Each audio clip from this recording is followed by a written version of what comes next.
Now let's get into what the stakes are for Governor Palin. Newsweek's Howard Fineman is a political analyst from MSNBC, and Chuck Todd is political director for NBC News, and both are with me here in St. Louis.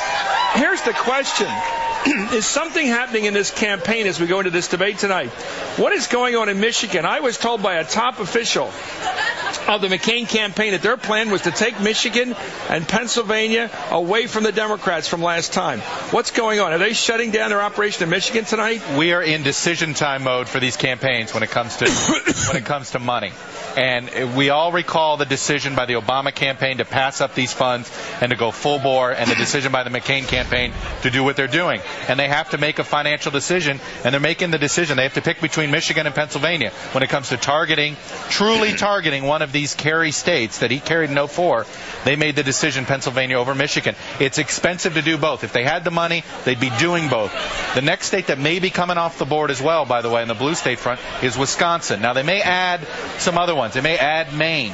Yeah. One of the Republican groups is probably going to go up in Maine soon because they do split their electoral votes by one. So they got to place them off in somewhere. But they know that everything is, look, they've tightened the circle. The path is smaller. When the outposts fall, it's not a good sign for the empire, is it? No, what a Hobson's choice to have to choose between Michigan and Pennsylvania. It's a nightmare for McCain. They didn't want to have to do it. I was in Michigan last week, and interestingly, a lot of Democrats there a week ago were still worried about Michigan. Yeah. They were very uncertain about Michigan, and I talked to one of my good friends out there just a few minutes ago who's a very plugged-in Democrat out there. I said, what's happened that's changed things? He said, number one, the debate last week, that Obama showed that he was a level-headed guy. He did well in the debate out there, number one. Number two, Sarah Palin is not playing that well in Macomb County. And in places where they were hoping the McCain campaign was, that she would really bring those blue-collar voters over. And the other thing is that Obama's been spending a lot of time in Michigan. Don't forget, he wasn't there during the primary. There was no primary, essentially. Yeah. But he's been back and back and back and back in Michigan, and it seems to be paying off. Let's take a look at Sarah Palin the other night, last night on CBS with Katie Couric. She was asked about the Supreme Court and showed very little knowledge of that topic. Let's take a look. What other Supreme Court decisions do you disagree with? Well, let's see. There's, of course, in the great history of America, there have been rulings that there's never going to be absolute consensus by every American, and there are those issues, again, like Roe v. Wade, where I believe are best held on a state level and addressed there. So, going through the history of America, there would be others, but can you think of any? Well, I would think of any, again, that could best be dealt with on a more local level.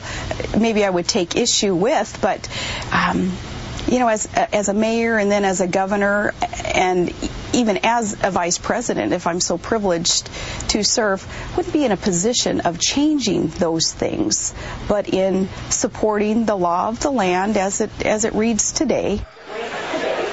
I'm dying, Chuck.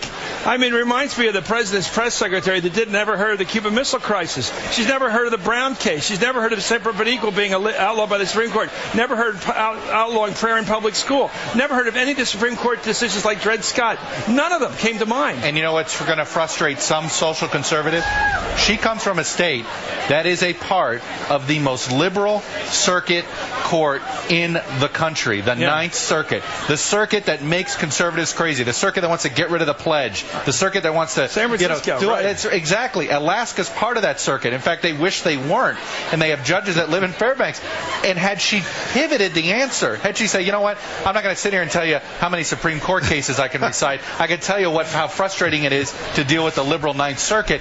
Can I just tell you, conservatives would have loved it. The conservative elites would have loved it because it would have shown some. Chris, here's the problem. But this is the heart of why people are conservatives. They have a particular view about the Supreme Court. Yes. They believe they should not be making law. They should be just interpreting the Constitution literally. They all grew up with this. But she seems to have no opinion or apparent knowledge of the history of the Supreme Court at all. Well, as Chuck said, she missed tapping into the white-hot center of the conservative movement. Yeah, which is prayer in school. It's also law-based. It's a belief that we've become a runaway litigious society with a law answer to every question. She didn't know that. And where she's getting hurt now and where she's hurting the ticket is among independent voters, at least according to the new Washington Post poll.